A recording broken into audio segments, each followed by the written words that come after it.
ጤና ይስጥልን ክብራትና ክብራን ተመልካቾቻችን እንደምን ውላችኋል? 7 ሰዓት ሆኖ ዜና ኢትዮጵያ በምዕራፍ 2 ተመልሷል። አብራችሁን ልትቆዩ በአክብሮት ነው የምንጋብዘው። በቅድሚያም አርዕስተ ዜናዎች።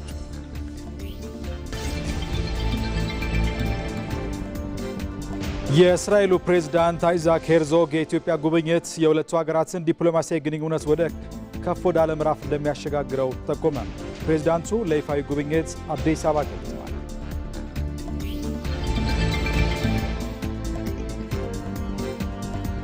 በምርጫ ሂደት ዜጎች የሚያሳዩት ተሳትፎ ለሕገ መንግሥታዊ ስርዓቱ መከበርና ለብሔራዊ መግባባት አስተዋጽኦ እንዳለው ተገለጸ።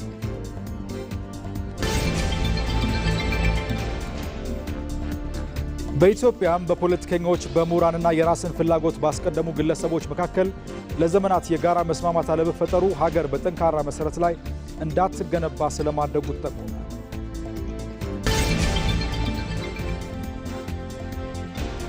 የሀገራዊ ምክክር ኮሚሽን የሥራ ዘመን ለተጨማሪ 8 ወራት መራዘሙ ቀሪ ሥራዎችን ለማጠናቀቅ ወሳኝ መሆኑን ባለሙያዎች ተናገሩ።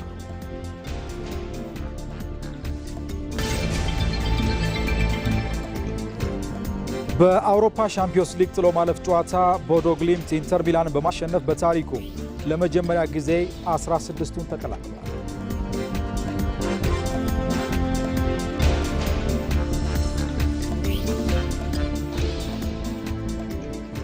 ከዜናዎቹ ጋር አሸናፊ እንዳለ ከእናንተ ጋር ቆይታ አደርጋለሁ። ጥሩ ጊዜ ሆነላችሁ። ወደ ቀዳሚው ዜና እናልፋለን።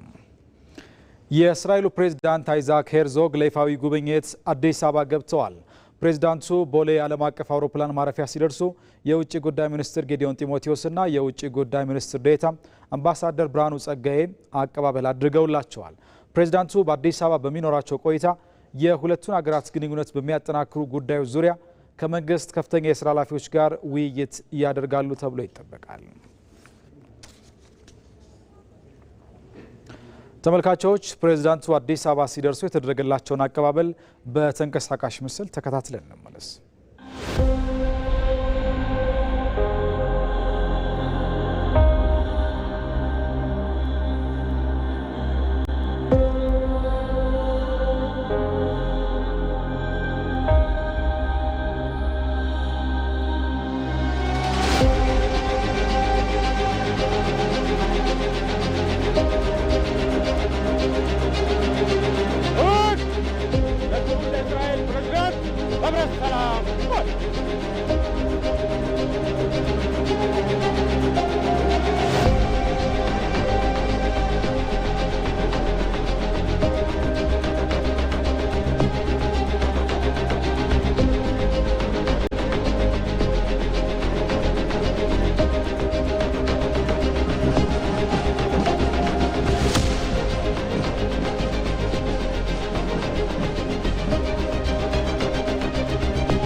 ተመልካቾች የእስራኤሉ ፕሬዝዳንት አይዛክ ሄርዞግ አድዋ ሙዚየምንም ጎብኝተዋል። ጉብኝታቸው ምን እንዲመስል እንደነበር ደግሞ ተከታዩ ተንቀሳቃሽ ምስል ያሳየናል።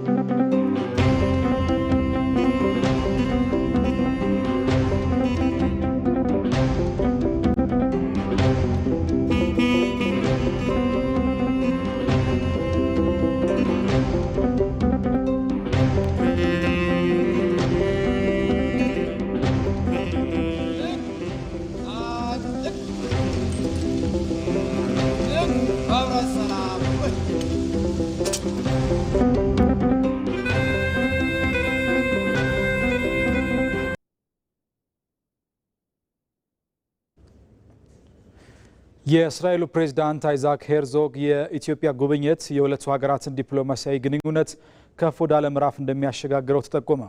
ጉብኝቱ የሁለቱ ሀገራት ግንኙነትን ከማጠናከር ባሻገር የእስራኤል አፍሪካ ትስስር ያሳድጋል። ወንደሰን አፈወርቅ በዚህ ጉዳይ ላይ ተጨማሪ አዘጋጅተዋል። ከንግስተ ሳባ ጥንታዊ ጉዞ እስከ ቴል አቪቭ የቴክኖሎጂ መንደሮች የኢትዮጵያና የእስራኤል ግንኙነት በታሪክ የታጀበ ብቻ ሳይሆን በአፍሪካ ቀንድና በመካከለኛው ምስራቅ ጂኦ ፖለቲካዊ ሰንሰለት የተገመደ የማይበጠስ ትስስር ነው። ከሺህ ዓመታት በፊት በሰለሞናዊ ሥርወ መንግስት የጀመረው ታሪካቸው ዛሬ በቴክኖሎጂ በግብርናና በደህንነት ትብብር የታጀበ አዲስ ምዕራፍ ላይ ይገኛል። በዚህ መሃል የእስራኤሉ ፕሬዝዳንት አዲስ አበባ ደርሷል። ይህ ግንኙነት ለሁለቱ ሀገራት ምን ትርጉም አለው? ለቀጠናውስ ምን ይዞ ይመጣል? አብረን እንመልከተው። በአዲስ አበባ የተገኙት የእስራኤሉ ፕሬዝዳንት አይዛክ ሄርዞግ በእስራኤል ፖለቲካ ውስጥ ትልቅ ስም ካለው ቤተሰብ የተገኙና ልምድ ያላቸው መሪ ናቸው። ወደ ፕሬዝዳንትነት መንበር ከመምጣታቸው አስቀድሞም ባሉ ጊዜያት በተለያዩ ከፍተኛ የኃላፊነት ቦታዎች ላይ ሀገራቸውን አገልግለዋል። በአውሮፓውያኑ 2021 11ኛው ፕሬዝዳንት በመሆን ወደ ፕሬዝዳንትነት ከመጡ በኋላም በእስራኤላውያን መካከል የአንድነት የመቀራረብ ድልድይና የሀገሪቱን ዓለም አቀፍ ግንኙነትም የሚያጠናክሩ ሰው ሆነዋል። እናም እኚህ ፕሬዝዳንት ናቸው ኢትዮጵያ የተገኙት። የእሳቸው ኢትዮጵያ መገኘት ደግሞ በዋናነት ሁለት ግቦች እንዳሉት የፖለቲካ ተንታኞች ያስቀምጣሉ። የፕሬዝዳንት ሄርዞግ ጉብኝት በዋናነት የሁለቱ ሀገራትን ታሪካዊ ትስስር ከፍ ወዳለ አዲስ ምዕራፍ ያሸጋግረዋል ተብሎ ይጠበቃል። በሌላ በኩል ደግሞ ጉብኝቱ እስራኤል ከአፍሪካ ጋር ያላትን ትስስር ያሳድግላታል የሚል እምነትም ተጥሎበታል። የቀደመውን እንመልከት። የኢትዮጵያና የእስራኤል ግንኙነት ከ3000 ዓመታት የተሻገረ ስለመሆኑ የታሪክ ድርሳናት ያሳያሉ። ሆኖም ግን ዘመናዊው የዲፕሎማሲ ግንኙነት በ1950ዎቹ መጀመሩን መረጃዎች የሚጠቁሙ ሲሆን ግንኙነታቸውም በደም የተሳሰረ ነው። የንግስት ሳባና የንጉሥ ሰለሞን ታሪክ ለሁለቱም ሀገራት የታሪክና የማንነት መሰረት ነው።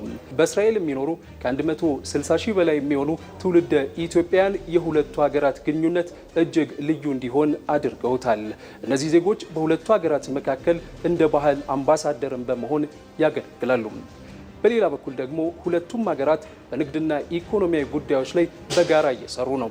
የተለያዩ ድረገጾች መረጃዎች እንደሚጠቁሙት የሁለቱ ሀገራት ዓመታዊ የንግድ ልውውጥ በአማካይ ከ80 እስከ 100 ሚሊዮን ዶላር ይደርሳል። እስራኤል ለኢትዮጵያ ሰሊጥ በዓለም ላይ ካሉ ቀዳሚ ገበያዎች መካከል አንዷ ናት። የኢትዮጵያ ቡና እንዲሁም ቅመሞችና ጥራጥሬ ምርቶችም ወደ እስራኤል በኢትዮጵያ በኩል ይላካሉ። ኢትዮጵያን በበኩሏ ዘመናዊ የግብርና ቴክኖሎጂዎችን ከእስራኤል ታስገባለች። ለልዩ ልዩ ሰብሎች ልማት የሚውሉ ግብአቶች ማለትም ኬሚካሎችና ማዳበሪያዎች እንዲሁም የመገናኛና የሳይበር ደህንነት ሶፍትዌሮችም ከእስራኤል ወደ ኢትዮጵያ የሚገቡ ናቸው። ከዚህ በተጨማሪ የእስራኤል በርካታ ኩባንያዎች በኢትዮጵያ መዋዕለ ንዋያቸውን ያፈሰሱ ሲሆን ይህም በሺዎች ለሚቆጠሩ ኢትዮጵያውያን የስራ ዕድልን ፈጥሯል። በሁለቱ ሀገራት መካከል ያለውን ይህንን የንግድና ኢኮኖሚያዊ ትስስር ማጠናከር ደግሞ የጋራ ተጠቃሚነታቸውን ያሳድግላቸዋል።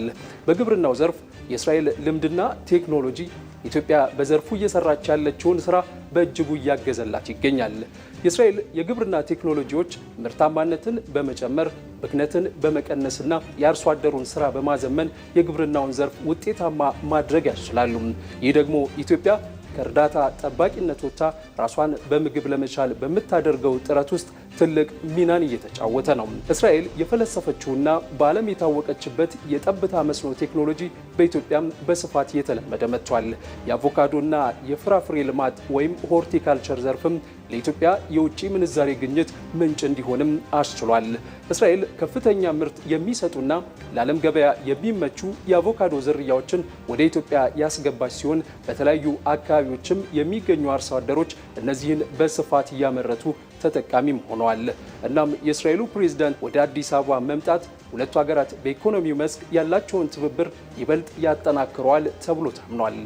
በሌላ በኩል ደግሞ እስራኤል ኢትዮጵያን እንደ አፍሪካ በር መመልከቷ የፕሬዝዳንቱን ወደ ኢትዮጵያ መምጣትና የሁለቱን ሀገራት የግንኙነት ፋይዳ ከሁለትዮሽ ግንኙነት ወደ አህጉራዊ ስትራቴጂ ከፍ ያደርገዋል። ይህም በሶስት ዋና ዋና ምክንያቶች ላይ የተመሰረተ ነው። የመጀመሪያው አዲስ አበባ የአፍሪካ ህብረት መቀመጫ በመሆኗ ለእስራኤል አፍሪካውያንን የማግኛ ምቹ በር ይሆንላታል። ሌላኛው ደግሞ የኢትዮጵያ የአየር መንገድ ወደ ቴል አቪቭ የሚያደርገው በረራ እስራኤልን ከመላው አፍሪካ ጋር ያገናኛል። ይህ ትስስር እስራኤላውያን ባለሀብቶች፣ ቱሪስቶች እንዲሁም የቴክኖሎጂ ባለሙያዎች በቀላሉ ወደ ተለያዩ የአፍሪካ ሀገራት እንዲንቀሳቀሱ ያስችላቸዋል። ኢትዮጵያ ለዚህ እንቅስቃሴ እንደ ስልታዊ መነሻም ታገለግላለች። ሶስተኛው ደግሞ እስራኤል በኢትዮጵያ የምታከናውናቸው የተሳካላቸው የግብርናና የቴክኖሎጂ ፕሮጀክቶች ለሌሎች የአፍሪካ ሀገራት እንደ የማሳያ ማዕከል ያገለግላሉ። የፕሬዝዳንቱ ጉብኝትም ኢትዮጵያን እንደ መግቢያ በር በመጠቀም እስራኤል በአፍሪካ ያላትን ፖለቲካዊ፣ ደህንነት እንዲሁም ኢኮኖሚያዊ ተጽዕኖ ለማስፋት ያላትን ቁርጠኝነት ያሳያል። ይህ ደግሞ ኢትዮጵያ በአህጉሪቱ ያላትን ዲፕሎማሲያዊ ክብደት ይበልጥ ያጠናክረዋል። እስራኤልንም በኢትዮጵያ በኩል በአፍሪካ ያላትን ተቀባይነት ለማሳደግ ያግዛታል። ሁለቱም ሀገራት በየሚገኙበት ቀጠና የተጽዕኖ አድማሳቸው የገዘፈ ነው። ኢትዮጵያ በአፍሪካ ቀንድ ብሎም በመላው ሀገሪቱ ከፍተኛ ተጽዕኖ አላት። እስራኤል ደግሞ በመካከለኛው ምስራቅ ወሳኝ ኃይል ናት። እናም የሁለቱ ሀገራት ጥምረት ከአፍሪካ ቀንድ እስከ መካከለኛው ምስራቅ ዘልቆ የሚሰማ ተጽዕኖን ማሳደር ይችላል። የፕሬዝዳንቱ ወደ ኢትዮጵያ መምጣትም ከዚሁ አንጻር ከፍተኛ ትኩረት ይሰጠዋል። ኢትዮጵያችን በቴክኖሎጂ የታገዙ የነገ መፍትሄዎችን ትሻለች። እርስዎ ሶፍትዌር አልሚ ኖት ወይስ የሃርድዌር ኢንጂነር ወይንስ ደግሞ የመረጃ ሳይንቲስት? በኤአይ፣ በፋይናንስ፣ በጤና ወይስ በግብርና በየትኞቹ ዘርፎች ለሀገራዊ ችግሮች የዲጂታል መፍትሄን አስበዋል? የኢትዮጵያ ብሮድካስቲንግ ኮርፖሬሽን የፈጠራ ሐሳቦ ወደ ስኬታማ ቢዝነስ የሚቀየርበትን ታላቅ መድረክ አዘጋጅቷል። ከባለ ሀብቶችና ከአጋር ተቋማት ጋር እናገናኘዎታለን። የቴክኖሎጂ ሐሳቦትን እንሸልማለን። ዕድሜው ከ15 ዓመት በላይ ከሆነ በግል ወይም በቡድን በመሆን አሁኑኑ ይመዝገቡ። አገራዊ ችግሮችን በቴክኖሎጂ ይፍቱ። እርሶም የዓመቱ ቴክኖሎጂስት ይሆኑ። የኢቢሲ የቴክኖሎጂ ስታርታፕ የፈጠራ ውድድር ለኢትዮጵያ የፈጠራ ስነ ምህዳር በር ከፋች። ማሳሰቢያ፣ ተሳታፊዎች በግል ወይም ከ3 እስከ 6 አባላት ባለው ቡድን መቅረብ ይችላሉ። በዋናነት ሶፍትዌር ላይ ያተኮሩ እንደ ኤአይ፣ አይኦቲ እና ኢኮሜርስ ያሉ የዲጂታል ቴክኖሎጂዎችን ለውድድር ይዞ መቅረብ ይቻላል። ምዝገባው ለዚሁ ተብሎ በተዘጋጀው ethio-startup.ebc.org.ኢቲ ላይ መመዝገብ ይችላሉ። ያለን ቦታ ውስን በመሆኑ ቀድመው አሁኑኑ ይመዝገቡ። ኢትዮ ስታርታፕ።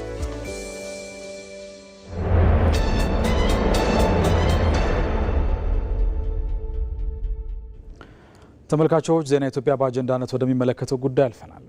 ምርጫም ዜጎች ለሀገር ይበጃል የሚሉትን ወደ ስልጣን የሚያመጡበት ሂደት ነው። በዚህ ሂደት ዜጎች የሚያሳዩት ተሳትፎ ለሕገ መንግስታዊ ስርዓቱ መከበርና ለብሔራዊ መግባባት መፈጠር የሚኖረው አስተዋጽኦ ከፍተኛ ነው። ብሩክታይት ተገኝ በዚህ ጉዳይ ላይ ተጨማሪ አዘጋጅታለች።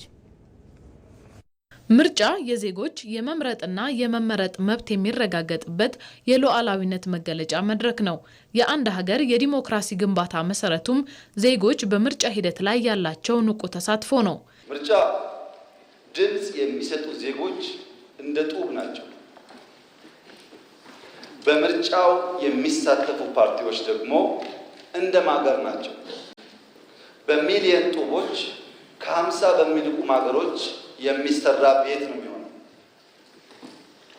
በርከት ያሉ ሰዎች ጡባቸውን ካልጣሉ፣ የሚሳተፉ ሰዎች ማገራቸውን ካላኖሩ ጠንካራ ቤት አንገነባም። ምርጫ ድምፅ የመስጠት መብት ብቻም ሳይሆን የሀገርን የወደፊት እጣ ፈንታ የመወሰን ኃላፊነትም ጭምር ነው።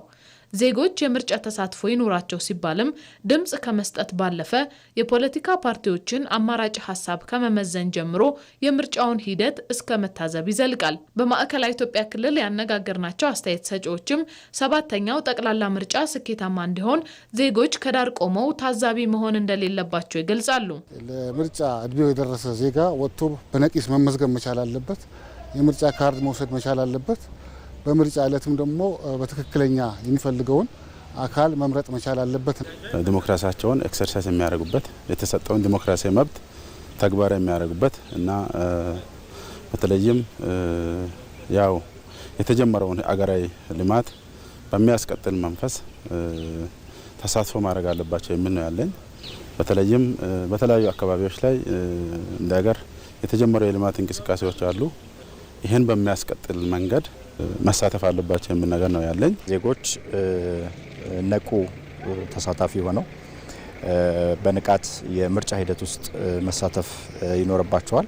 ይህ ሂደት ደግሞ ከምዝገባ ጊዜ ጀምሮ የምርጫ ሂደቱን በንቃት መሳተፍ ይኖርባቸዋል። የምርጫ ካርድ ከመውሰድ ጀምሮ የነፃ ሆነው የሚመርጡበት ሂደት እንዲፈጠር የሚያስችል አግባብ ተሳትፎ ጠንካራ የሆነ ተሳትፎ ማድረግ ይኖርባቸዋል የሚል ሀሳብ አለኝ።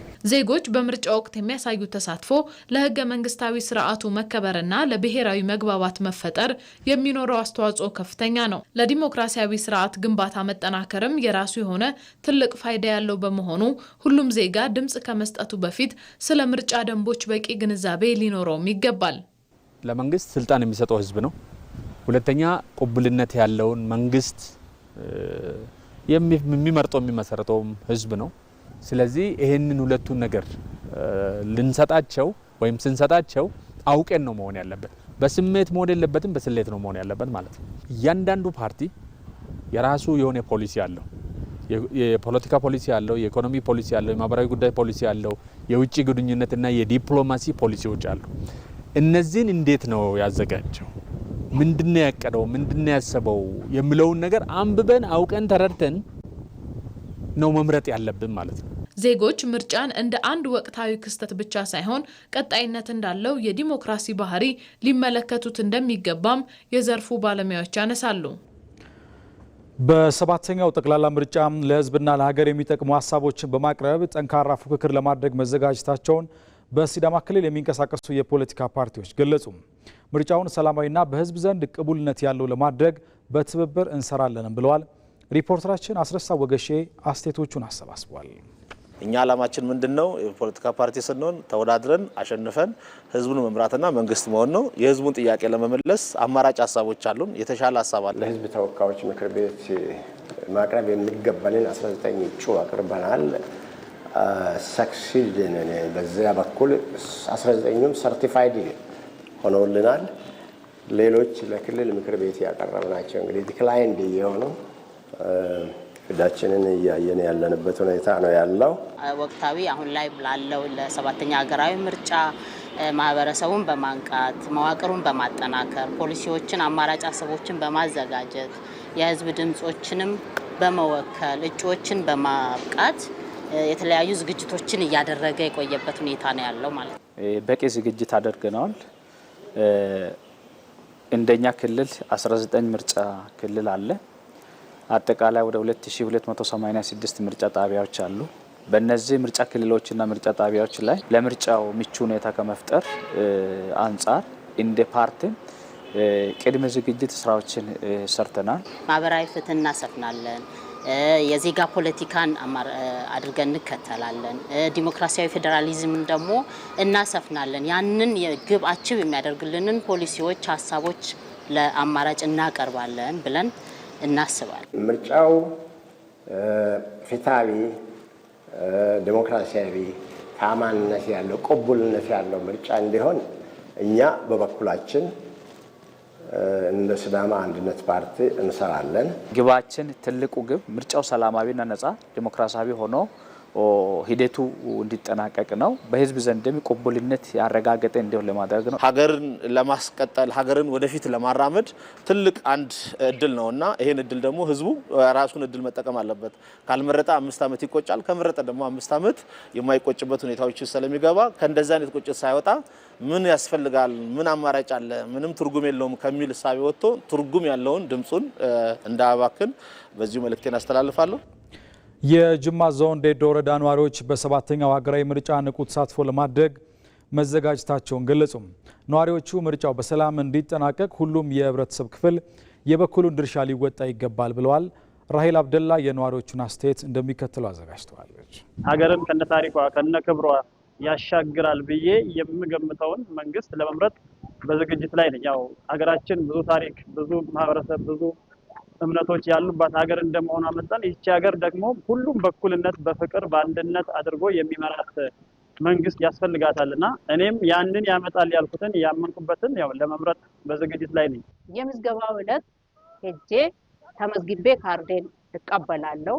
ካርዴን በአግባቡ ጠብቄ ድምጼ እንዳይበላሽ ለፓርቲ የሚሰጠው ድምጽ እንዳይበላሽ ጠብቄ የምርጫው ዕለት በሰዓት ሄጄ በአግባቡ ድምጼን ሰጥቼ ለመመለስ በጣም ዝግጁ ነኝ። እውነታው የተረጋገጠበትና ዲሞክራሲው በደንብ የሚታይበት ምርጫ እንዲሆን እፈልጋለሁ፣ ለማድረግም እጥራለሁ። እኔም ለመምረጥ የምፈልገው ይበጀኛል፣ ይጠቅመኛል ያለውን ፓርቲ በውስጤ አዘጋጃለሁ። ቀኑን ጠብቄ እመርጣለሁ፣ ለመምረጥም ዝግጁ ነኝ። ምርጫ ለአንድ ሀገር ወሳኝና መሰረታዊ ጉዳይ ነው። አንድ ዜጋ የራሱ የሆነ የራሴ የሚለው መንግስት የሚያምንበትን መንግስት መርጦ በራሱ ምርጫ በራሱ ፍላጎት መርጦ የሚመራውን የሚያስተዳድረውን የሚመርጥበት ስርዓት ከመሆኑ አንፃር ለአንድ ሀገርም ሆነ በሀገሪቷ ስለሚኖሩ ዜጎች አስፈላጊና ወሳኝ መሰረታዊ ጉዳይ ነው። ሰው የሚፈልገውን ፓርቲ መርጦ መንግስት መመስረት ብቻ ስለሆነ ለዚህ ደግሞ ከኔም ከሌሎች ሴቶችም የሚጠበቀው ይሄ ምርጫ በሰላማዊ በዲሞክራሲያዊ በሰላም እንዲጠናቀቅ የሚያስፈልግ ከኛ የሚፈለገው ሚና ሁሉ መጫወት ይኖርብናል ብዬ አስባለሁ።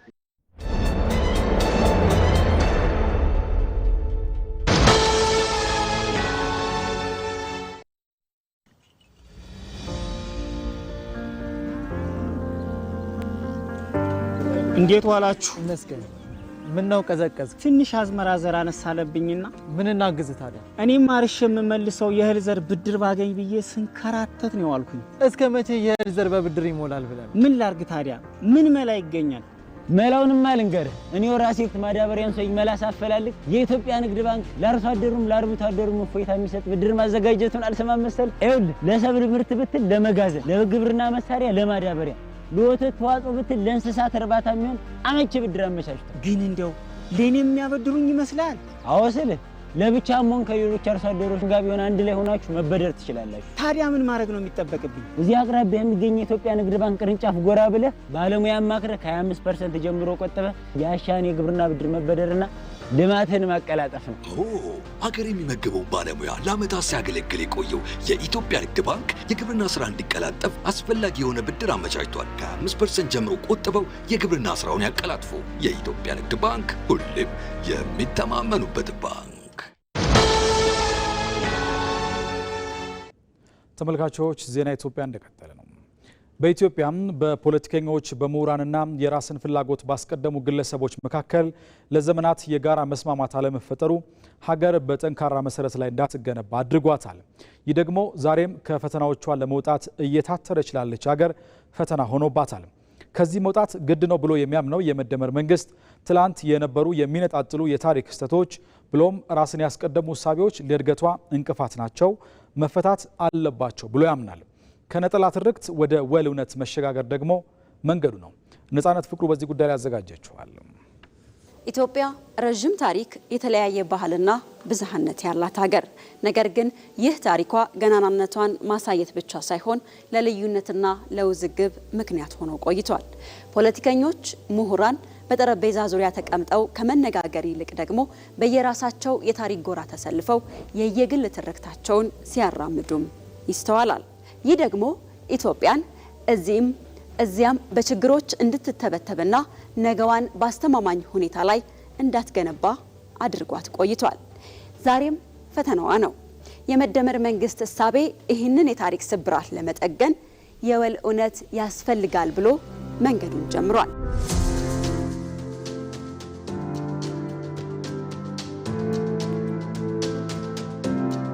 የወል የጋራ መንገዳችን ምንድን ነው? እንዴትስ እንገንባው? መነሻችን ትላንት ነው።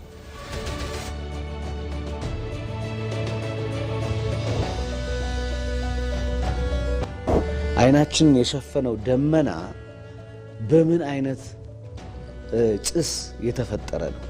ይሄ ጭስ መውጫው የት ነው? መነሻው የት ነው ብለን ማወቅ አለብን። በእርግጠኝነት የዚህ ጭስ መነሻ ኢትዮጵያ ውስጥ አይደለም። እሳቱ ያለው ሌላ ቦታ፣ ግለቱም ያለው ሌላ ቦታ ነው። ያ ጭስ መጥቶ ግን አይናችንን እየጋረደው ነው። በኢትዮጵያ ውስጥ ለዘመናት የቆዩ ችግሮች ዛሬም ድረስ አብረዋሉ። ለምን የሚለው ደግሞ የብዙዎች ጥያቄ ነው። የመጀመሪያውን እናንሳው። ጽንፍ የረገጠ ፖለቲካ፣ አንዱ ጨንቋኝ ሌላው ተጨንቋኝ አድርጎ የመሳል ዝንባሌ ችግር አምጥቷል። 30 ዓመታት የከፋፈለን የዘረኝነት አባዜ የሚያስረሳ የሚያስተው ኢትዮጵያውያንን እንደ ኢትዮጵያ እንድናስብ የሚያደርግ ስለ እድገት፣ ስለ ቢዝነስ፣ ስለ ልማት፣ ስለ መለወጥ ይሄን በስራ የሰጡን ሰዎች አገራቸውን እያሳደጉ እኛን ቁጭ ብለው እያሾፉብን ነው ያሉት። የግል ፍላጎት ከሀገር ህልውና ይልቅ የቡድንና የግል ጥቅምን ማስቀደም ሌላው ፈተናዋ ነው። የታሪካዊ ጥላቶች ጣልቃ ገብነት ኢትዮጵያ ደካማና ተረጂ እንድትሆን የሚፈልጉ አካላት ይህንን ልዩነት እንደ መልካም አጋጣሚ መጠቀማቸው ከችግሮቿ እንዳትላቀቅ አድርጓታል። ይሄ ትርክት ጦርነት ከብዙ ታሪካዊ ጠላቶቻችን የሚነሱ ብዙ የትርክት ጦርነቶች አሉ። እነዚህ የትርክት ጦርነቶች እኛ በሰላም እንዳንኖር፣ ተፋቅረን እንዳንኖር፣ በተለያዩ ትንሽ የልዩነት ሀሳብ በሚመስሉ ነገሮች ውስጥ እንደዚህ እየከፈቱ ሽብልቅ፣ የጠብ ሽብልቅ፣ የጥላቻ ሽብልቅ፣ የክፋት ሽብልቅ እያመጡብን በመሃላችን እየከፈትን መጨረሻ ላይ ጨርሰን ተለያይተን ተበታትነን ዝቅ ብለን እንድንኖር የሚሰራ ብዙ የትርክት ጦርነት አለ። ይህ አካሄድ ደግሞ ኢትዮጵያውያን በተለይም በጋራ ከሚቆሙባቸው እሴቶቻቸው ይልቅ በሚለያዩባቸው ነጥቦች ላይ እንዲያተኩሩ አድርጓቸዋል። ውጤቱስ ምን አመጣ? መናናቅ፣ መፎካከርና መጠራጠርን ፈጠረ። ኢትዮጵያ እንደ ታሪኳ ሳይሆን ባለችበት ቆማ እንድትቀር አደረጋት። የመደመር መንግስት ታዲያ ይህንን ሁኔታ ለመቀየር አንድ መፍትሄ ያስፈልጋል አለ። ለመፍትሄው ደግሞ የወል ትርክት መገንባት ግድ መሆኑንም አስቀመጠ። ይህ ማለት ታዲያ የታሪክ ልዩነቶችን ክዶ አንድ አይነት ታሪክ ላይ ብቻ መቆም ወይም መፍጠር ማለት አይደለም። ይልቁንም ልዩነቶችን እንደ ጌጥ ማየት፣ በተጨማሪም ደግሞ ከእኔ ትርክት ይልቅ ወደ እኛ እውነት መሻገር ያስፈልጋል ሲልም አመነ። ኢትዮጵያ ህብራዊ ናት፣ ግን አንድ መሆን አለበት። ኢትዮጵያ አንድ ናት፣ ግን እግዚአብሔር ደግሞ ሲፈጥራት ብዙ አይነት አድርጓታል። ስለዚህ ብዙ አይነትነት ሳይከፋፍለን አንድነታችን ሳይጠቀልለን ህብረ ብሔራዊ አንድነታችንን የሚያጸና መሆን አለበት። የምንሰራው ስራ ሁሉ በጋራ መቆም በንግግር ብቻ የቀረ አይደለም፣ በተግባር የታዩ ማሳያዎችም አሉት። ታላቁ የኢትዮጵያ ህዳሴ ግድብ ኢትዮጵያውያን በጋራ ሲቆሙ የማይደፈር የሚመስለውን ተራራ መናድ እንደሚችሉ ያሳዩበት። ህዳሴን ያላዋጣ ኢትዮጵያዊ፣ ያላዋጣ ዲያስፖራ፣ ያላዋጣ ክልል የለም። ሰው ያለ የሌለውን አዋጥቷል፣ ደሞዙን ሰጥቷል፣ ቦንድ ገዝቷል። ከዚያ በኋላ ግን ድሉ የአሁን ትውልድ የጋራ ድል ነው ብሎ ከመቀበል ይልቅ የፓርቲ መስለውና የብልጽግና መስለውና የራሱ መዋጮ ያንኳስሳል። ግን ህዳሴ የወል ነው፣ የአረንጓዴ አሻራ። ይህ ደግሞ ነገን በጋራ የማጽኛ የአካባቢ ጥበቃን ለጋራ ብልጽግና የመጠቀም የወል እውነት ማሳያ ነው። እነዚህ ግዙፍ ፕሮጀክቶች የሚያሳዩን አንድ ነገር አለ። በተናጥል የማይደፈረውን ችግር በተደመረ ክንድ ማሸነፍ እንደሚቻል። የመደመር መንገድም ይህ ነው። ለኢትዮጵያ ነገን መገንባት የምርጫ ጉዳይ አይደለም፣ የግድ ነው። እያንዳንዳችን በሰላም ለመኖር የጸናች ሀገር ያስፈልገናል። ያ ደግሞ የሚመጣው በልዩነት ውስጥ በሚገነባ የወል እውነት ላይ ብቻ ነው። ትላንት የነበሩ መጥፎ የታሪክ ክስተቶች ዛሬ ሊያደናቅፉን አይገባም። ይልቁንም ትላንት በጋራ የቆምንባቸው እሴቶች ለነገዋ ኢትዮጵያ መሰረት ሊሆኑ ይገባል። ያኔ የኔም የናንተም ሀገር በከፍታ ትጸናለች። ይህ ነው የመደመር መንግስት መንገድ፣ እውነት፣ የወል ትርክት። ሀሳብን፣ ስሜትን፣ ጥያቄንና ታሪክን ለመንገር ኪነ ጥበብ ሚናው የላቀ መሆኑ ብዙዎችን ያስማማል። ስለ ሀገር የተሰሩ የኪነ ጥበብ ስራዎች ደግሞ የጋራ ዓላማን በመፍጠር ለወል ትርክት ግንባታ ሚናቸው ከፍ ያለ ነው። መቅደላዊት ደረጀ በዚህ ጉዳይ ላይ ተከታዩን አዘጋጅታለች። ኪነ ጥበብ ህይወትን ትርጉም በመስጠት ለመኖር ያግዛል ይባላል። ኪነ ጥበብ ለሀገር ሲሆን ደግሞ ወጥ የሆነ ምስልን በመስጠት የሀገርን መከበር፣ የዳር ድንበርን መደፈር በመንገር ለሀገር መቆሚያ ያስችላል። የወል ትርክትን በመገንባት የጋራ ህልም እንዲኖረን ያደርጋል። በአማርኛ ቋንቋ የተጻፈውን ነው እኛ የምናውቀው፣ የፈረንጅ ቋንቋ እናውቅም። አንተ ግን የእኛን ቋንቋ በሚገባ ታውቃለህና በአማርኛ የተጻፈውን እያው። በጣም ጥሩ፣ በጣም ጥሩ። ኪነ ጥበብ ሰፊ አድማስ ያለው ፈጠራንና ምክንያታዊ አስተሳሰብን በማሳደግ ለሀገር ማንነትና እድገት መሰረታዊ እንደሆነ ይገለጻል። የዜጎችን የእርስ በርስ ትስስር በማጽናት የተዛቡ ትርክቶችን ለማቅናትም አይተኬ ሚና አለው። የባህልና ስፖርት ሚኒስትር ዴኤታ ነብዩ ዋዬ ሀገር መናገሪያዋ ኪነ ጥበብ ነው ይላሉ። ይህንንም በምሳሌ አስረድተዋል። ከብረሽ ኖርሽው በአባቶቻችን ደም እናት ኢትዮጵያ የደፈረሽው ደም እንዳለ መሐሙድ የዘፈነው። እኔ አዲስ ዓለም ያደግኩት እዛ ነው የሰማሁት። የጀሬ ይባላል። አንዱ ጓደኛዬ ትግራይ ሆኖ የሰማው፣ አንዱ ጓደኛዬ ጅጅጋ ሆኖ የሰማው፣ አንዱ አሶሳ ሆኖ ሰምቶት፣ አንዱ አዋሳ ሆኖ ሰምቶት ይሆናል፣ አንደኛው ቦረና ሆኖ ሰምቶት ይሆናል፣ ሌላኛው ጅጅጋ ሆኖ ሰምቶት ይሆናል፣ ሰመራ ሆኖ ሰምቶት ይሆናል። አየሽ፣ ይህ ሁላችንም በሆነ ቦታ ሆነን የሰማነው አንድ ሙዚቃ ሁላችንም ሀገር ስትጠቃ እንዴ እንድንል የሚያደርገን ይሄ በአይምሮአችን ውስጥ ይሄ ሙዚቃ አንዱ ሆኖ የሰራው ነገር። ስለዚህ የወል ትርክት ይሰራል ስንል እንዴት የሆነ አገር እንግዲህ አፋፍጥታ እቺ ኢትዮጵያ ምድሯ አፋፍጥታ ስማ የውል ሀገር እንዲህ ሲደፈር ብላ አትለኝም። የሀገር አንደበቷ የሀገር አፏ መናገሪያዋ ጥበብ ነው።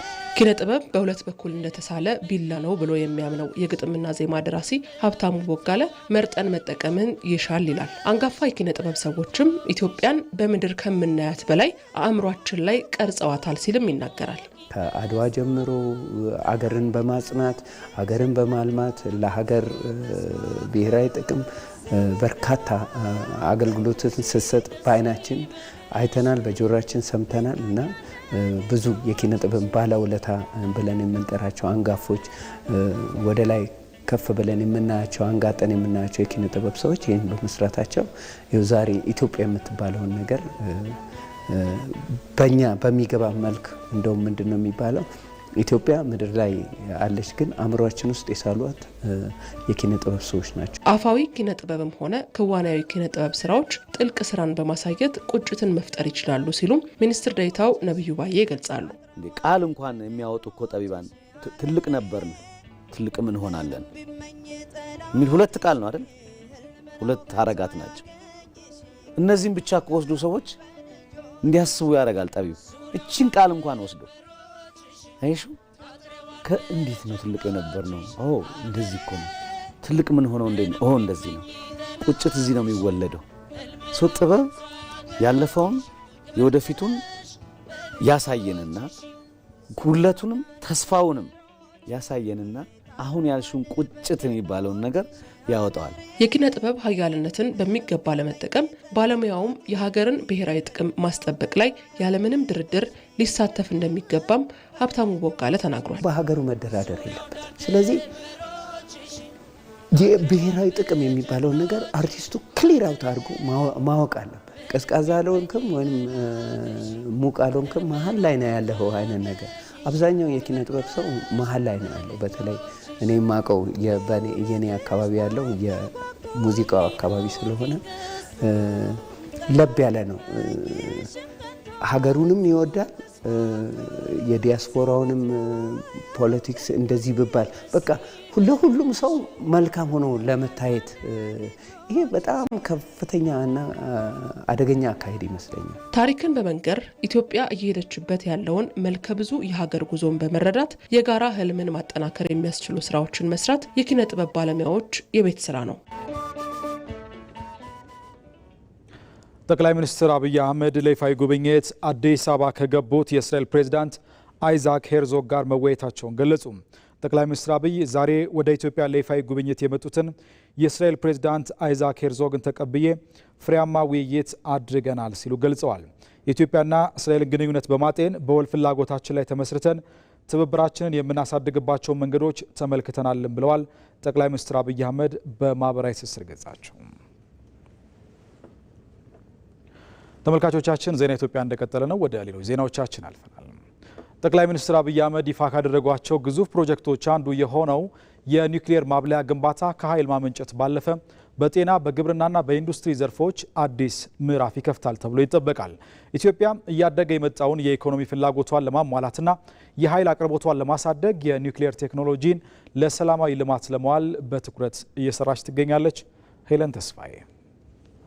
የዓለም ሀያላን ሀገራት የበላይነታቸው አንዱ ማሳያ ነው የኒውክሌር ኃይል። የኒውክሌር ኃይል አብዛኛውን ጊዜ ከጅምላ ጨራሽ የጦር መሳሪያዎች ጋር ተያይዞ ስጋት እንደሆነ ቢነሳም አሁን ላይ ለሰላማዊ ዓላማዎች እየዋለ ያለ ዋነኛ የኃይል ምንጭ ነው። ከ1950ዎቹ ጀምሮ በዓለም ላይ በስፋት አገልግሎት መስጠት የጀመረው ኒውክሌር በቀን ለ24 ሰዓታት ኃይል ማመንጨት መቻሉ ተመራጭ ያደርገዋል። በቴክኖሎጂው፣ በጤና፣ በግብርና፣ በኢንዱስትሪ፣ በህዋ ሳይንስ ምርምርና በሌሎችም ዘርፎች በአሁኑ ወቅት በተለያዩ ሀገራት በሰፊው ጥቅም ላይ እየዋለ ይገኛል። የኢትዮጵያ ፍላጎትም መነሻውም መድረሻውም ይህ ነው፣ ሰላማዊ የልማት ፍላጎት። እንመልከተው።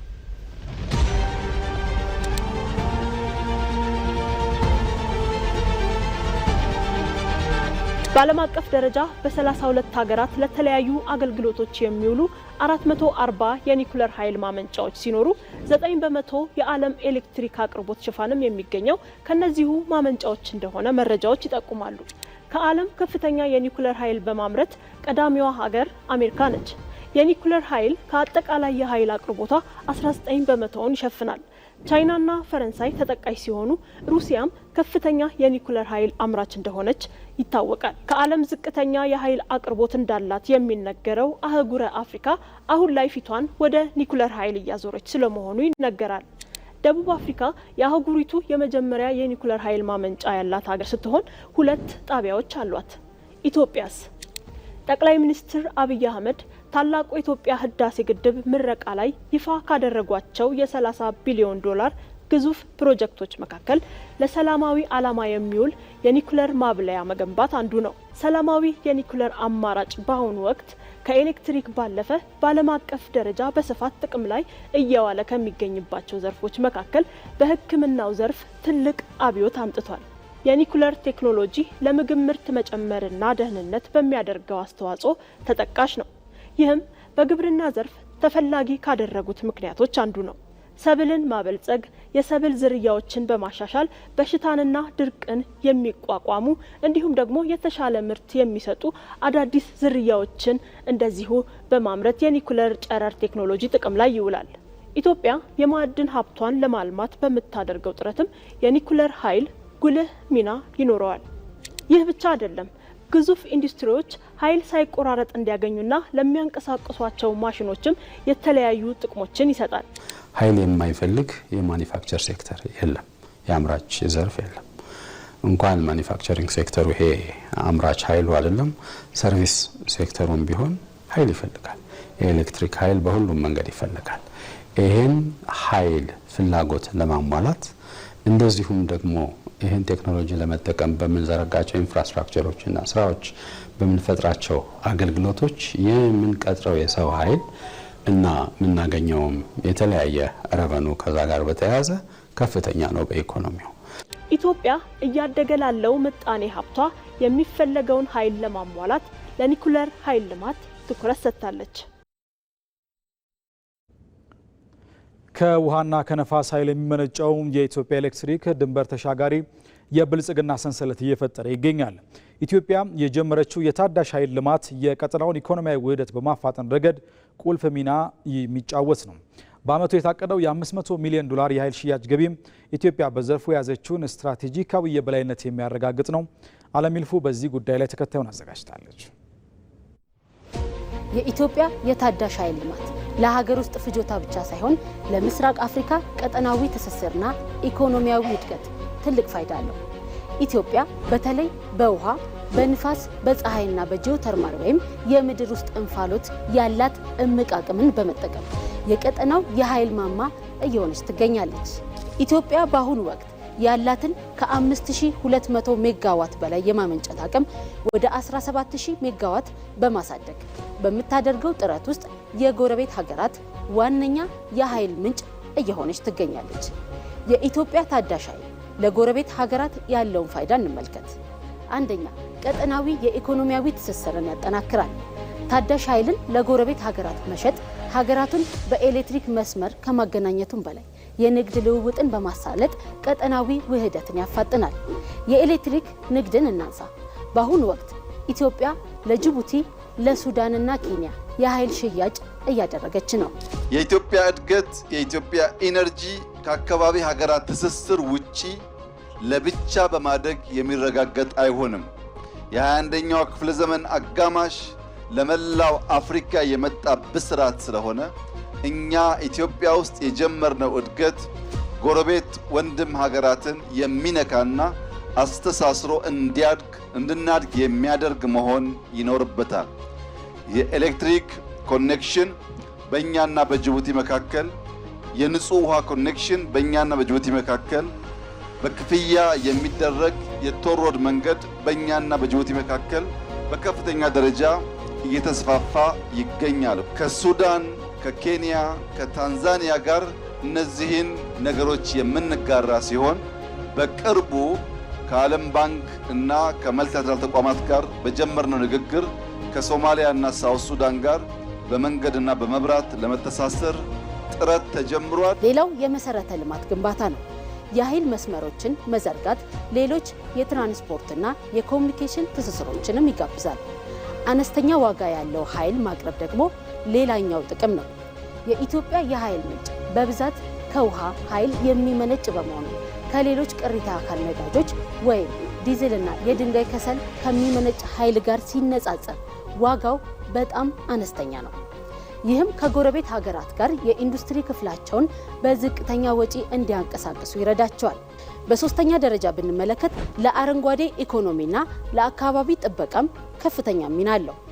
ዓለም ወደ አረንጓዴ ኢነርጂ እየተለወጠ ባለበት በዚህ ወቅት የኢትዮጵያ ንጹህ ኃይል ለቀጠናው ትልቅ ስጦታ ነው። የካርበን ልቀትን በመቀነስም ጎረቤት ሀገራት በነዳጅ የሚሰሩ የኃይል ማመንጫዎችን እንዲቀንሱ በማድረግ ለዓለም አቀፉ የአየር ንብረት ጥበቃ አስተዋጽኦ ያደርጋል። ታዳሽ ኃይል የማይጠፋና በአግባቡ ከተያዘም ለረጅም ዘመናት የሚያገለግል በመሆኑ አስተማማኝና ዘላቂ የኃይል አቅርቦት እንዲኖርም ያግዛል። ለኃይል እጥረት መፍትሄ በመሆንም ብዙዎች የምስራቅ አፍሪካ ሀገራት የኃይል እጥረት ስላለባቸው የኢትዮጵያ ታዳሽ ኃይል ለቤተሰቦች መብራት ለማድረስና ለትናንሽ ንግዶች እድገትም ወሳኝ ግብዓት በመሆን አገልግሎት እየሰጠ በመሆኑ ኢትዮጵያ በአረንጓዴ ልማት ላይ እየሰራችው ያለው ስራ ቀጠናዊ ትስስርን ከማጠናከር ባለፈ በዓለም ላይ ፈተና የሆነውን የአየር ንብረት ለውጥ ለማስተካከል በሚደረገው ጥረት የአህጉሪቱ ተምሳሌት መሆን የሚችል ስራን እየሰራች ነው። ከኢትዮጵያ ቴሌቪዥን በቀጥታ ስርጭት ወደ እናንተ እየደረሰ የሚገኘውን ዜና ኢትዮጵያ ነው እየተከታተላችሁ የምትገኙት።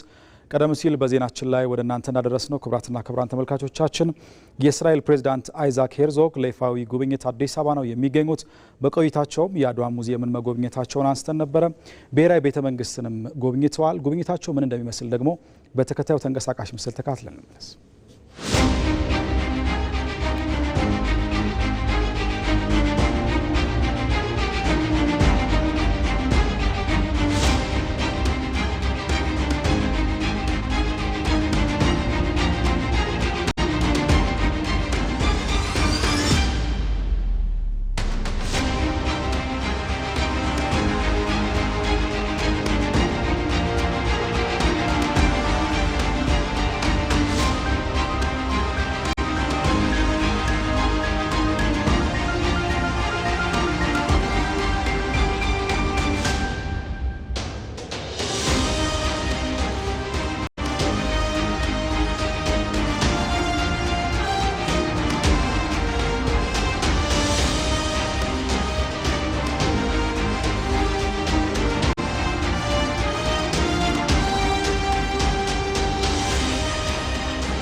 የእስራኤሉ ፕሬዝዳንት አይዛክ ሄርዞግ ከብሔራዊ ቤተ መንግስት ጉብኝታቸው ባለፈ ከኢፌዴሪ ፕሬዝዳንት ታዬ አጽቀሥላሴ ጋርም ውይይት አድርገዋል።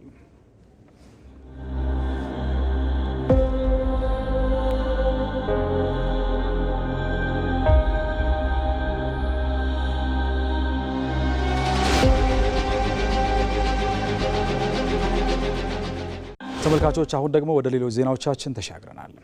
የሀገራዊ ምክክር ኮሚሽን ለተጨማሪ 8 ወራት መራዘሙ ቀሪ ስራዎችን ለማጠናቀቅ ወሳኝ ስለመሆኑ ባለሙያዎች ተናገሩ።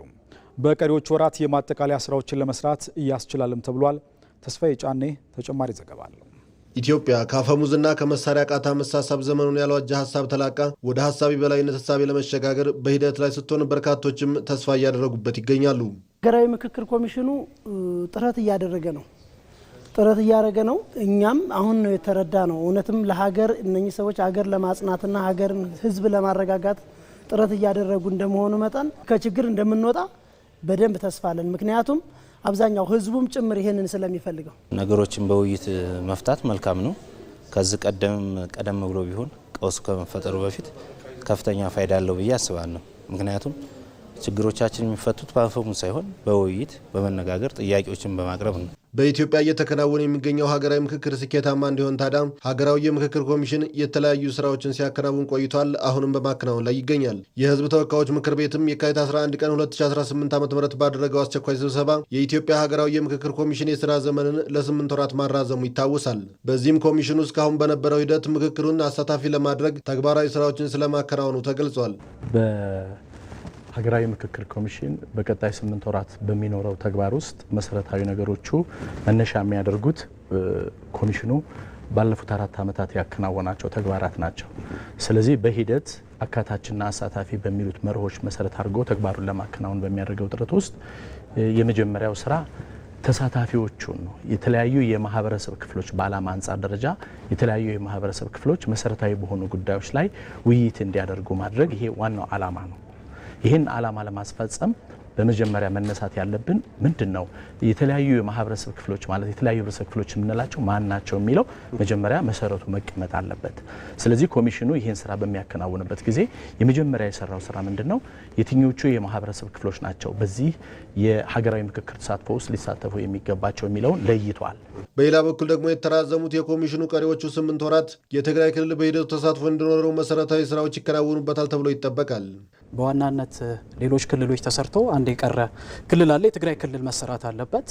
ከዚህ ቀደም እንደተናገር ነው በትግራይ ክልል በተደጋጋሚ የመደላድሎችን ለመፍጠር የምክክር መደላድሎችን ለመፍጠር የተለያዩ ግንኙነቶች አድርገናል። በርካታ ውይይቶች አድርገናል ከሚመለከታቸው ባለድርሻ አካላት ጋር በክልሉ ካሉ ባለድርሻ አካላት ጋር ምክክር ውይይት አድርገናል። መግባባት ላይም ለመድረስ ብዙ ጥረቶች አድርገናል እና ይሄ እንግዲህ በጅምር ነው ያለው። እሱ ይቀረናል። ይሄን ስራ እናከናውናለን ብለን ነው ያቀድነው። ሌላው አወያዮችንና አመቻቾችን የመለየትና የማሰልጠን ስራ ነው የምንሰራው። እንግዲህ አወያዮችና አመቻቾች በዋናነት ይህንን ግዙፍ ሀገራዊ የምክክር መድረክ ያሳልጡልናል ብለን የምናስባቸው ናቸው። የመጠቆም ስራዎች ኦልሬዲ የተጠናቀቁ ናቸው። ይህንን እንግዲህ ወደ እነዚህን አወያዮች የማሰልጠን ስምሪት የመስጠት ስራ ነው የሚቀረን። ወደዛ ነው የምናልፈው ብለን ነው የምናስበው። ኮሚሽኑ አለ በተባሉ ደረጃዎች በተደጋጋሚ በተለያዩ ሚዲያዎችም እንደገለጸው ከ21 ጊዜ በላይ በተለያዩ መድረኮች በማዘጋጀት ከክልሉ መንግስት ጋር በመነጋገር የምክክር ሂደቱ ሊከናወን በሚችልበት እንግዲህ ውስጥ ጥረት እየተደረገ ነው። ምን ማለት ነው? እዛ ጋር ያሉ በእነሱ በኩል የሚነሱ ጥያቄዎች አሉ። እነዛ ጥያቄዎችን በተደጋጋሚ መፍታት ነው። አሁን ችግሮቹን የማውራት ብቻ ሳይሆን በዋናነት የሚፈለገው ምንድነው? ምክክሩ መካሄድ አለበት በሚለው ኮሚሽኑ ይህን ሙሉ እምነት ይዞ በተለያዩ አካሄዶች ድርጊቶቹ ማለት ምክክሩ ሊካሄድ በሚችልበት መንገድ ጥረት እያደረገ ነው። ቀሪዎቹ የኮሚሽኑ የስራ ኃላፊነቶች ወሳኝ ስለመሆናቸው የገለጹት ባለሙያዎቹ በዚህም በማህበረሰቡ ተሳትፎና በሚጠበቀው አዎንታዊ ውጤትን አስመልክቶ ሰፋፊ የግንዛቤ ስራዎች ይከናወናሉም ተብለዋል። የህዝቡ ተሳትፎስ ምን መምሰል አለበት? ከዚህ ሂደት ህዝቡ ምን ማወቅ አለበት? በቀጣይስ ተነሳሽነቱ ኮሚትመንቱ በምን አግባብ መቀጠል አለበት የሚሉ ሰፊ የግንዛቤ ስራዎች በሁሉም የሀገራችን ክልሎች እንሰራለን ብለን አቅደናል። ይሄ አብሮ ተያይዞ የሚሰራ ስራ ነው ብለን ነው የምናስበው። በቀጣይም ኮሚሽኑ ከ4000 በላይ አካባቢዎች የተውጣጡ ተወካዮች የሚሳተፉበት ሀገራዊ የምክክር ጉባኤ በቀጣይ የሚከናወኑ ስራዎች መካከል እንደሚጠበቅም ተገልጿል። ኮሚሽኑ በኩል በቀጣይ ምክክሩ እንዴት ይከናወናል የሚለውን በይፋ እናሳውቃናል። ስለዚህ ይህን ጉባኤ ማከናወን ቁልፍ ጉዳይ ነው ብለን ነው የምናስበው። እንግዲህ ከተከናወነ በኋላ ከጉባኤ የሚገኙ ምክር ሀሳቦች አሉ። እነዚህ ምክር ሀሳቦች የማደራጀት ለሚመለከተው አካል እንዲደርስ የማድረግ የመከታተል ስራም የኮሚሽኑ ነው። ይህንንም የምናከናውን ይሆናል ማለት ነው። በሂደቱ የተሰበሰቡ መረጃዎችን ወደ ዲጂታል የመቀየር ሂደቱ እየተከናወነ ስለመሆኑም ተጠቁሟል። የአዲስ አበባ ከተማ ሁለንተናዊ ለውጥ የመጣው ከፍተኛ የስራ ትጋት ባላቸው ቁርጠኛ አመራሮች መሆኑን ትውልደ ኢትዮጵያውያን ዲያስፖራዎች ተናገሩ። በከተማዋ የተከናወኑ የልማት ስራዎችንና የተፈጥሮ ሀብቶችን በዘላቂነት ለመጠቀም ማህበረሰቡ ጥበቃና እንክብካቤ ማድረግ አለበት ሲሉም ገልጸዋል። ሰናይት ሰይፉ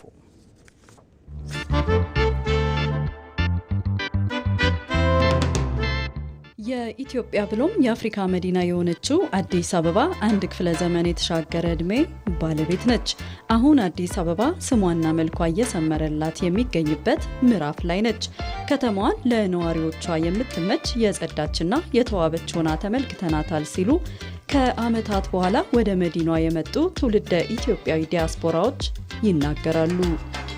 አዲስ አበባ ዛሬ ይህንን ባልመሰለች ጊዜ ከ15 ዓመት በኋላ መጥቼ ነበር። እያንዳንዱ ሰፈር ድሮ ምንም ባልነበረበት ጊዜ ያየሁበት ሰፈር ስለነበረ ዛሬ መንገዶች ተሰርተዋል፣ ህንፃዎች ተሰርተዋል። ግን ለእግረኛ ራሱ ከመኪና እኩል ታስቦ ሰዎች ዛሬ እንደ ልብ በየዋና መንገዶች ላይ በእግራቸው እየተራመዱ ለማየት ችያለሁ። ይሄ ትልቅ ለውጥ ነው ለኔ። ፓርክ በየቦታ መኖሩ፣ የሰው ማረፊያ በየቦታ መኖሩ፣ ግሪን ኤሪያ መኖሩ ለኔ በጣም ሰርፕራይዝ ነው። ውጪ ለ46 ዓመት ኦልሞስት ወደ 50 አካባቢ ኖር ያለው እዚህ እንግዲህ ስመጣ በጣም ብዙ ለውጥ ነው ያየሁት። ከትልልቅ ለውጦቹ መካከል የኮሪደር ፕሮጀክት ነው አይደል የሚባለው፣ እሱ ነው እንግዲህ አሁን የመንገዶቹ ስፋት በተለይ ለመንገደኛው ኮሪደሩ ታስቦ የተሰራው ለመኪና ለሚነዳ ብቻ ሳይሆን ለእግረኞቹም፣ ለብስክሌት ለሚነዱም፣ ለመኪናዎቹም በጥሩ ሁኔታ ተሰርቶ ነው ያየሁት። ሌላው እንግዲህ ይሄ ግሪነሪ ኤሪያ ሰዎች ወክ የሚያደርጉበት፣ ወክ አድርገው ደግሞ ሲደክማቸው የሚቀመጡበት፣ የሽንት ቤቶቹ፣ የመጸዳጃው ያ ሁሉ መኖር፣ እጃቸውን የሚታጠቡበት በጣም ትልቅ ለውጥ ነው ያየሁት። የአዲስ አበባ ከተማ ሁለንተናዊ ለውጥ የመጣው ራዕይ ባላቸውና ከፍተኛ የስራ ትጋት ባላቸው ቁርጠኛ አመራሮች ነው ሲሉም ትውልደ ኢትዮጵያዊ ዲያስፖራዎቹ ገልጸዋል። እንኳን እንዲህ አይነት ትልቅ ከተማን መቀየር ትንሽ ፕሮጀክት ለመስራት ትልቅ ስራ ነው የሚፈልገው። የመጀመሪያው ሊደርሺፕ ነው። ቪዥነሪ የሆነ ራዕይ ያለው ሊደርሺፕ ያስፈልጋል። ከዛ በኋላ ደግሞ ስራ ላይ ሲሰራ ኤክስኪዩሽን ላይ በጊዜ መሰራቱን ተከታትሎ ማሰራት፣ ኮንሲስተንሲ፣ ሁል ጊዜ አንድ ነገር ሰርቶ ቆም ያዝ ለቀቅ ሳይሆን ኮንሲስተንትሊ እስኪያልቅ ድረስ ዳር ማድረስ ትልቅ ነገር ነው። ይሄ ሁሉ ለውጥ የመጣው በአስተዳደር ነው ብዬ ነው የሚያምነው። አንድ የሚያዝ፣ አንድ የሚያሰራ፣ አንድ ቪዥን ያለው፣ አንድ ሀሳብ ያለው፣ አንድ ለውጥ የሚፈልግ መሪ ወይም አስተዳደር መኖር አለበት። በዚህ ነው ብዬ ነው የሚያምነው። ህዝቡ ራሱ ሰራተኛ ሆኖ በማለቴ በዚህ ሁሉ በሄድኩበት አቅጣጫ ሁሉ ስራ ሰው ሲሰራ በማለቴ በጣም እጅግ ለውጥ አይቻለሁ። የአፍሪካ መዲና የሆነችው አዲስ አበባ በአሁኑ ወቅት በከተማዋ እየተከናወኑ ያሉት የልማት ስራዎች ከአፍሪካ ህብረት መቀመጫነት ባለፈ ለእንግዶች የቱሪስት መስህብነት እንድትሆን እያስቻላት መሆኑንም ገልጸዋል። ይህንን ከተማ እውነትን የአፍሪካ ዋና ከተማ ተደርጋል። ህዝባችን ሰራተኛ መሆኑን ደግሞ አሁን አይቻለሁ። የአፍሪካን ለቱሪስት ብቻ ይህንን ብቻ ሳይሆን አሁን አሜሪካ ነገርም ኢትዮጵያን ለማየት ሁሉም ትውልደ ኢትዮጵያዊም ይሁን ሌላው ኢትዮጵያን ለማየት አዲስ አበባን ለማየት ሌላውንም ለማየት በጣም ጓጉተዋል። የአንድ ጊዜ ስብሰባ ብቻ ሳይሆን ተመልሰው የሚመጡበት ፋሚሊያቸውን ይዘው የሚመጡበት ለሌሎች ሁሉ ደግሞ ዛሬ ኢንተርኔት ስላለ ፖስት የሚያደርጉበት ስለሆነ ይሄ ትልቅ ለሀገሪቷ ትልቅ ዝና ነው። ኢትዮጵያ እንግዲህ ድሮኛ በነበርን ጊዜ በጣም ከታች ካሉት ነው። አሁን ግን ሳየው እንግዲህ በ5 በ10 በ20 ዓመት ጊዜ ውስጥ እንደውም የቬኬሽን መዲና ሰው ሁሉ ወደዚህ የሚመጣበት ቦታ ይሆናል ማለት ነው። በከተማ የተከናወኑ የልማት ስራዎችና የተፈጥሮ ሀብቶችን በዘላቂነት ለመጠቀም ማህበረሰቡ ጥበቃና እንክብካቤ ማድረግ እንደሚገባውም ትውልደ ኢትዮጵያዊው ይናገራሉ። ሀገሬ ሁል ጊዜ ምን ታረግልኛለች ሳይሆን እኔ ለሀገሬ ምን ላደርግ ነው ያለው። አሁንም እንግዲህ ይሄ ሁሉ ሲሰራ እያንዳንዱ ኢትዮጵያዊ እንደ ራሱ ንብረት ማየት አለበት። አንድ ነገር ጠጥቶ መንገድ ላይ መጣል ሪሊ በጣም አስጸያፊ መሆኑን ማወቅ አለበት። ይህንን የተሰራውን ሳይድዎክ እንደመጠቀም መንገድ ላይ መሄድ የለበትም እና እያንዳንዱ አካባቢውን በጽዳት ከራሱ ቤት ጀምሮ ማለት ነው፣ ከአጥሩ ጀምሮ ማለት ነው እና ይሄ የራሴ ሀገር ነው፣ ይሄ የራሴ ቤት ነው፣ የራሴ ቤት ቢሆን ምን አደርጋለሁ ብሎ ማየት አለበት። በጣም ትልቅ ነገር ነው። አንድ ነገር ሲበላሽ እነሱ ይሰሩታል ሳይሆን ይሄ የኔ ኃላፊነት ነው። ኦነርሺፕ መኖር አለበት። አዲስ አበባ ከተማ እያስመዘገበች ያለችው ሁለንተናዊ ለውጥ ለሌሎች ሀገራት ተምሳሌት እንደሚሆን ተገልጿል። በከተሞች እየተተገበረ የሚገኘው ልማታዊ ሴፍቲኔት መርሃ ግብር ድህነትን ለመቀነስ እያገዘ መሆኑን የከተማና መሰረተ ልማት ሚኒስቴር አስታወቀ። የመርሃ ግብሩ ተጠቃሚዎችም ከተረጅነት ወደ አምራችነት እንዳሸጋገራቸው ተናግረዋል። ባየሙላት በዝርዝር ተመልክቶታል።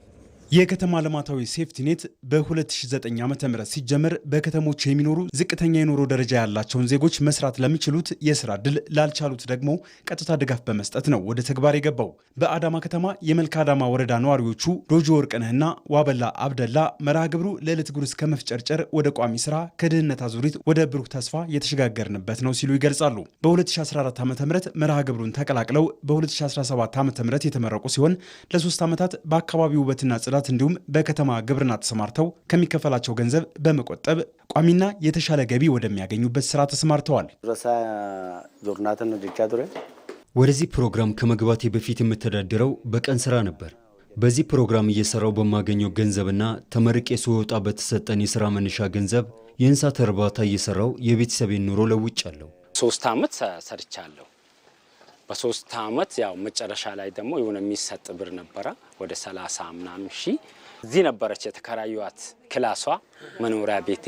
በዛም ላይ ደግሞ ድንች፣ ከጎን ደግሞ ሳምቡሳ፣ ከሳምቡሳ ደግሞ የሆነ እቁብ የሚባል ነገር አለ።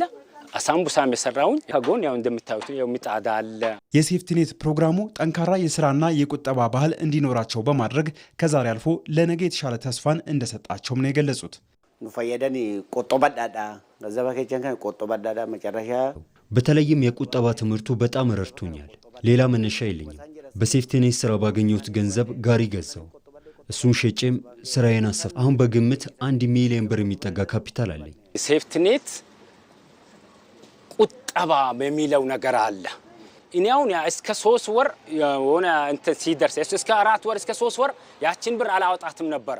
ያቺ ብር ወተለ የዛሬ ወሯን አውጥቻት የሆነ ነገር ልግዛ ብል አትግዛ። በአዳማ ከተማ በአሁኑ ወቅት የከተማ ልማታዊ ሴፍቲኔት በ4 ወረዳዎች የተተገበረ ሲሆን በ2017 ዓ.ም ብቻ 2969 አባወራዎች የምግብ ዋስትናቸውን አረጋግጠው ራሳቸውን መቻላቸውን የከተማው ሴፍቲኔት ፕሮግራም አስተባባሪ መሐመድ ይስማው ገልጸዋል። መጀመሪያ ምንም ያልነበራቸው ሰዎች ለምሳሌ ጎዳና ላይ የነበሩ ሰዎች ምንም ያልነበራቸው ሰዎች በጣም የተለወጠበት ፕሮግራም የሴፍቲኔት ፕሮግራም የመጣው ለውጥ ለምሳሌ የአመለካከት ለውጥ ላይ የስራ ይሄ ፕሮግራም እኛ ብር ብቻ አይደለም የምንሰጣቸው ወይም የወርልድ ባንክ ወይም የኢትዮጵያ መንግስት ከሚሰጣቸው ሼር ገንዘብ አይደለም እነሱን የቀየራቸው። እነሱም ይናገራሉ። የለወጣቸው ትሬኒንግ አላቸው። 21 ወር የሚሰጣቸው የላይፍ ስኪል እና ፋይናንሻል ሊትሬሲ የሚባል ስልጠና ይሰጣቸዋል። በኢትዮጵያ የከተማ ልማታዊ ሴፍቲኔት ከተጀመረበት ጊዜ ጀምሮ እስካሁን ከ1.6 ሚሊዮን በላይ ዜጎች ከመርሃ ግብሩ ተመርቀውና የስራ ማስጀመሪያ ገንዘብ ተሰጥቷቸው ከተረጅነት ወደ አምራችነት መግባታቸውን የከተማና መሰረተ ልማት ሚኒስቴር መረጃ ይገልጻል። መርሃ ግብሩ በከተሞች ድህነትን በመቀነስ ረገድ ያመጣው ለውጥ ከግለሰብ ወደ ከተማ የተሻገረ ነው። ከተማው ወይም ደግሞ ሀገሪቱ ከድህነት ወጥታለች ተብሎ የሚገመገመው የድህነት ቁጥር ወለሉ ሲቀንስ ነው አይደለም እንዴ? የድህነት አቅማችን ሲቀንስና ተጠቃሚዎቹ ሲያድጉ ሀብት ሲፈጥሩ ነው። በዚህ ላይ ትልቅ ድርሻ አለው። 2.5 ሚሊዮን ተጠቃሚ ውስጥ 1.3 ኦልሞስት 1.6 ማለት እንችላለን የ2018ን ጨምሮ ይሄ በከተሞች ውስጥ ያለ ድህነትን ቀንሷል። ይሄ ትልቅ ፋይዳ ያለው ነው። የከተሞች ልማታዊ ሴፍቲኔት ፕሮግራም አሁን ላይ በ88 ከተሞች እየተተገበረ ሲሆን የዜጎችን የስራ ባህል በመቀየርና የከተሞችን ገጽታ በማሳመር አመርቂ ውጤት እየታየበት ነው። በመጨረሻም ስፖርት። የአውሮፓ ሻምፒዮንስ ሊግ የቅድመ ጥሎ ማለፍ የመልስ ጨዋታዎች ትላንት ምሽት ተደርገዋል። በውድድሩ ያልተገመተው ቦዶ ግሊምት የ3 ጊዜ ሻምፒዮኑን ኢንተር ሚላንን በሜዳው በማሸነፍ በታሪኩ ለመጀመሪያ ጊዜ 16ቱን ተቀላቅሏል። ኒውካስትል ዩናይትድ፣ አትሌቲኮ ማድሪድ እና ባየር ሊቨርኩሰንም ወደ ቀጣዩ ዙር ያለፉበትን ውጤት አስመዝግቧል። እሱ ባለው ተሾመ የአውሮፓ ሻምፒዮንስ ሊግ የቅድመ ጥሎ ማለፍ የመልስ ጨዋታዎች ትናንት ምሽት ሲደረጉ በቅርብ ጊዜ በሻምፒዮንስ ሊግ ታሪክ ውስጥ ከተከሰቱ አስደናቂ ክስተቶች አንዱ ትናንት ምሽት በሳን ሲሮ ጁሴፔ ሜዛ ታይቷል። በአርክቲክ ሰርክል የ3 ጊዜ ሻምፒዮኑን ኢንተር ሚላንን የረመረመው የትንሿ ከተማ ክለብ ቦዶ ግሊምት አሁንም በሳን ሲሮ ደማቅ መብራቶች ያንኑኑ ደግሞታል። በሁለተኛ ዙር 2-1 ድል በድምር ውጤት 5-2 ከ9 ወራት በፊት በሻምፒዮንስ ሊግ ፍጻሜ በፒኤስጂ የተሸነፈውና የ3 ጊዜ የውድድሩ አሸናፊ የሆነውን ኢንተር ሚላንን መግጠም ለቦዶ ከባድ ፈተና ነበር። ምንም እንኳን በመጀመሪያው ዙር ጨዋታ 3-1 በሆነ ውጤት መምራት ቢችሉም ይህ እግር ኳስ ነውና የሚሆነው አይታወቅምና ጨዋታው አስፈሪ ነበር። ሆኖም ቦዶ ግሊምት በምድብ ድልድር ማንቸስተር ሲቲንና አትሌቲኮ ማድሪድን እንዳሸነፈው ሁሉ አሁንም ለታላቅ ዓላማ መነሳቱን ያረጋገጠበትን ምሽት አሳልፏል። በጣሊያን ምድር ያሳዩት ብቃት የክርስቲያን ሼቡን ቡድን ኢንተር ሚላን በደርሶ መልስ ለማሸነፍ ያስቻለ ቆራጥና የማይበገር ነበር። በመጀመሪያው አጋማሽ የኢንተርን ተደጋጋሚ ጥቃቶች ሲከላከሉ የሰነበቱት ያልተገመቱት አንበሶች በመቀጠልም ሁለት ግቦችን በማስቆጠር የሴሪው አናት ላይ የተቀመጡትን ኑራ ዙሪዎችን ተስፋ አስቆርጧል። የቡድኑ ኮከብ ጄንስ ፔተር ሃውጌ አሁንም አነሳሽነቱን አሳይቷል። በውድድሩ የዘንድሮ 6ኛ ግቡን በማስቆጠር መሪ ያደረጋቸው ሲሆን ለሃኮን ኢቢጀን 2ኛ ግብም አመቻችቶ አቀብሏል። በምሽቱ ጨዋታ 2-1 በማሸነፍ በድምር ውጤት 5-2 በሆነ ውጤት ቦዶ ግሊምት በታሪኩ ለመጀመሪያ ጊዜ የሻምፒዮንስ ሊግ የመጨረሻ 16ቱን ተቀላቅሏል። ቀጣይ ከማንቸስተር ሲቲ ወይም ከስፖርቲንግ ጋር ይጫወታሉ። የቡድኑ አሰልጣኝ ኬትል ኑሰን ይህ ለቦዶ ሆነ ለኖርዌይ እግር ኳስ ታሪካዊ ቅጽበት እንደሆነ ተናግሯል።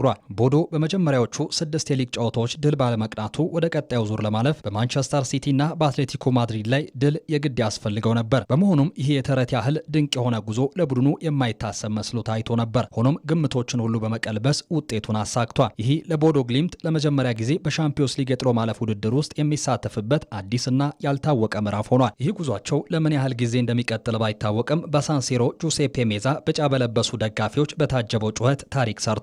በሌላ በኩል የእንግሊዙ ክለብ ኒውካስል ዩናይትድ ካራባግን 3-2 አሸንፏል። የማክፒስን የማሸነፊያ ግቦች ቦትማን፣ ቶናሊና ጆሊንተን ከመረብ አገናኝቷል። በመጀመሪያው ጨዋታ ወደ አዘርባይጃን አምርቶ 6-1 አሸንፈው የነበረው ኒውካስል ዩናይትድ በድምር ውጤት 9-3 አሸንፏል። ጥቁርና ነጭ ለባሾቹ በእንግሊዛዊ አሰልጣኝ ኤዲ ሃው የተመሩ በቀጣይ ባርሴሎናን አሊያም ቼልሲን የሚገጥሙ ይሆናል። የዲያጎ ሲሞኔው አትሌቲኮ ማድሪድ በሶርሎስ ሃትሪክ ግብ ታጅቦ ክለብ ብሩጅን 4-1 በማሸነፍ 16ቱን የተቀላቀለ ሌላኛው ክለብ ሆኗል። የስፔኑ ተወካይ በመጀመሪያው ጨዋታ 3-1 ቢለያይም የመልሱን ጨዋታ ማሸነፉን ተከትሎ በድምር ውጤት 7-4 አሸንፏል። ባየር ሊቨርኩሰንም ኦሎምፒያኮስን በድምር ውጤት 2-0 በማሸነፍ ወደ ጥሎ ማለፉ አምርቷል። ተመልካቾች ከ6 ሰዓት አንስቶ ከኢትዮጵያ ቴሌቪዥን በቀጥታ ስርጭት ወደ እናንተ ሲደርስ የቆየው ዜና ኢትዮጵያ በተከታተላችሁት መንገድ ተጠናቋል። ዜናዎቹን እየመራው አሸናፊ እንዳለ ከእናንተ ጋር ቆይታ አድርጌያለሁ። ዳይሬክተራችን አማኑኤል አስመላሽ፣ የዜና ኢትዮጵያ አዘጋጅ መታሰቢያ ደረጀ እንዲሁም የስቱዲዮና የስርጭት ባለሙያዎችም ከኛ ጋር የጋራ ቆይታ አድርገዋል። ሩቀን